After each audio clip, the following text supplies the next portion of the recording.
Down there's little cows, down the other at the full barn, and hay storage. Brown bales on the looks. Yep. Yeah, the brown bales we'll probably have to do. Because if they get a little wet, they shed water. You only lose that much of the hay. Yeah. And they'll still eat that much most of the time. What? Round bales versus square.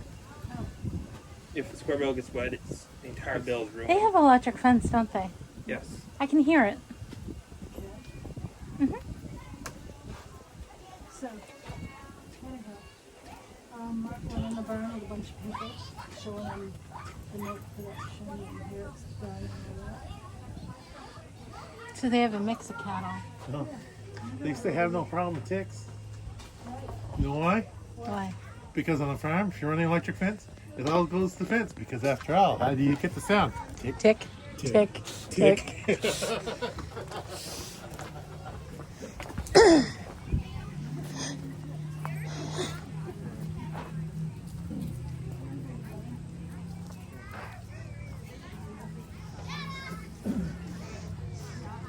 All right, I need somebody to talk to me.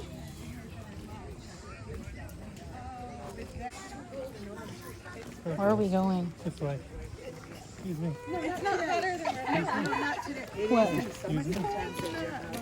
Oh, Then you can. They'll keep that on my site too. If you want that.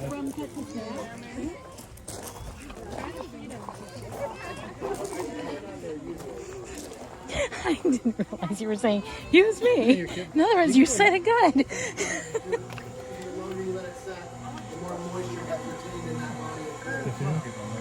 Okay. And what will happen when we let it set the desired length for the moisture content of the cheese we want, then we'll cut the curds to a desired curd size. So the smaller you cut the curds, the larger the surface area, the more water is going to be expelled, but also the more fat you're going to lose to your web. Because those fat molecules attracted this matrix of proteins that was created. So anyway, you know, if you were going to make like a Parmesan or something like that, you want like rice-sized curds. You know, but for my Piermont, I'm looking at like a 1-inch curd, you know, diameter size thing. It all depends on the moisture content. So cut it to that size. I'll speed this up. Cut it to the desired size, and then you let it rest so that the curds form skin on the outside. Basically, that's called the healing process. So you cut the curds and then you let them heal, and then you start to stir them after that. And you want a gentle stirring process because you want to work the way out of the curds, but you also want to retain the fat. Generally speaking, the more gentle you are with that stirring process, the more of the fats you're going to retain. And the creamier your cheese will be. So there's a bit of an art in that process. Once you kind of you stir the curds to the consistency you want, you know, depending on the style of cheese. You know, for mine, I like them to bounce off my fingers when I'm done. You know, like just to have a little bit of elasticity to them.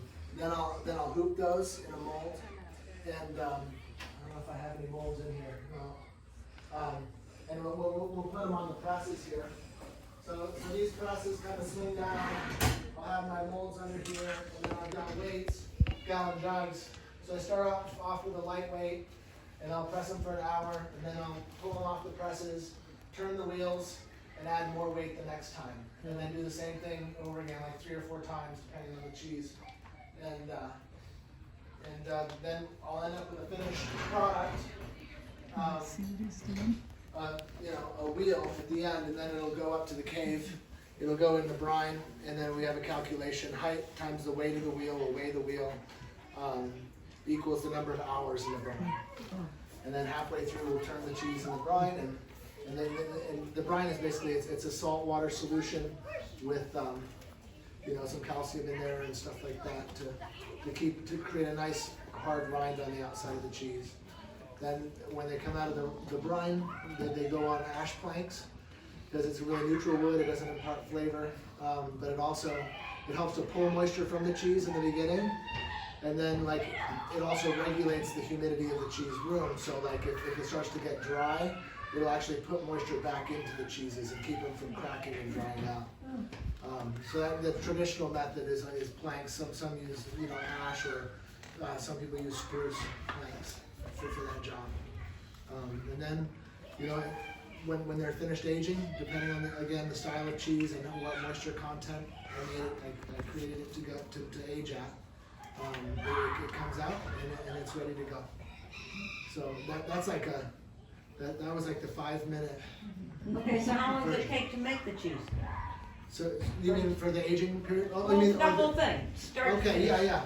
So it's usually about 8 hours in production, unless it's a Swaledale, and then it's like a 2-day process. That's why I don't make a lot of Swaledale. It's a wonderful cheese, but my gosh, it's a lot of work. I can't charge enough to make that cheese worth it. So it's about an 8-hour day in the cheese room, and then it'll age depending on the cheese, between 2 months or 2 years. Okay. I mean, it really depends on what style of cheese and what the final moisture content was. Wow. When did you start making cheese? I started making cheese, gosh, it was right when we started the transition of the farm here to being a more diversified farm, so that was probably 17 years ago. Wow. Yeah. Where did you learn about cheese? Well, it's an interesting question. Everywhere. Like it was one of those things. So if you had set your heart to know something, right? It's like everything opens up in the universe to allow that to happen. So I hired a consultant. I bought a whole bunch of books, and I read books. Some trial and error. So it was a combination of a lot of things. I would say probably the biggest, most helpful factor was my consultant. I hired Peter Dixon, who's like worldwide renowned cheese guru. I call up to Canada to order some cultures or cheesecloth or something, and somehow Peter Dixon comes in. I'm like, oh, yeah, we know Peter. Okay, but he's from Vermont. Okay. He started the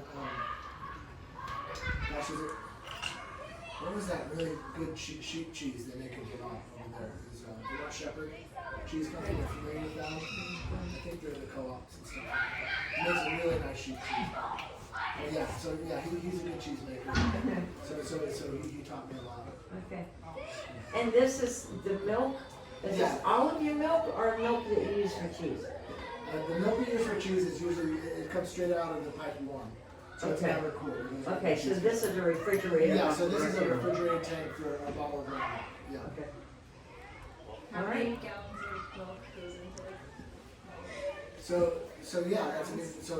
this is a 60-gallon kettle, and I usually get 6 wheels.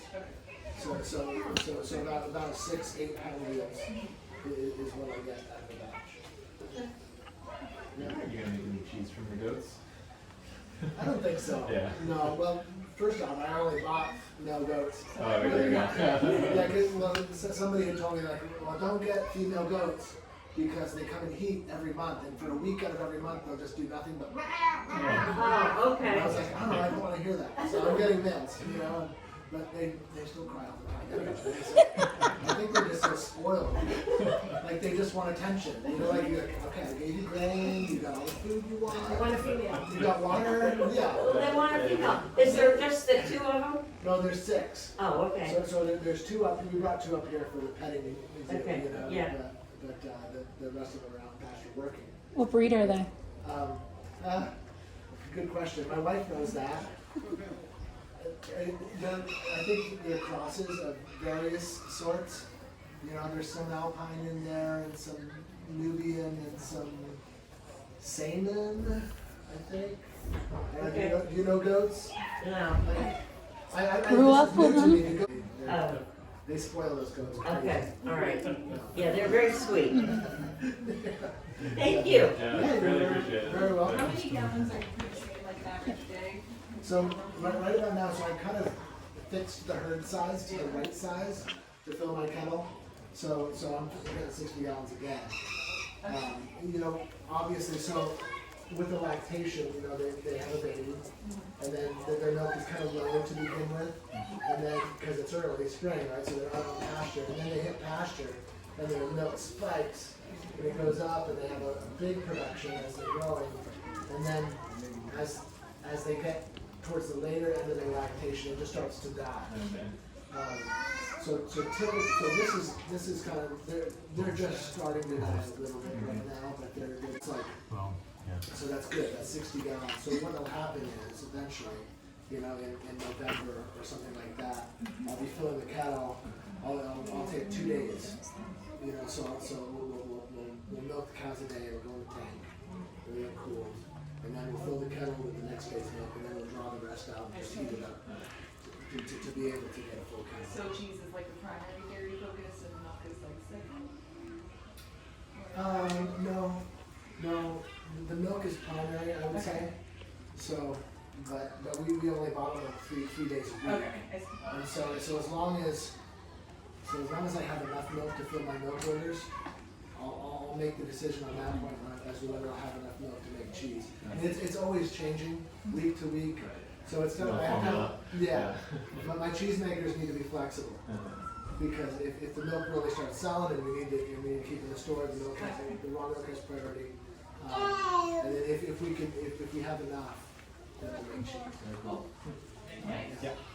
Thank you for the good question. Absolutely, it's really interesting. Oh, and there's my beautiful wife with lunch. There you go. Well, thanks. Thank you guys. Thank you.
See, this is how I know. See where I put the thingy low? Yep.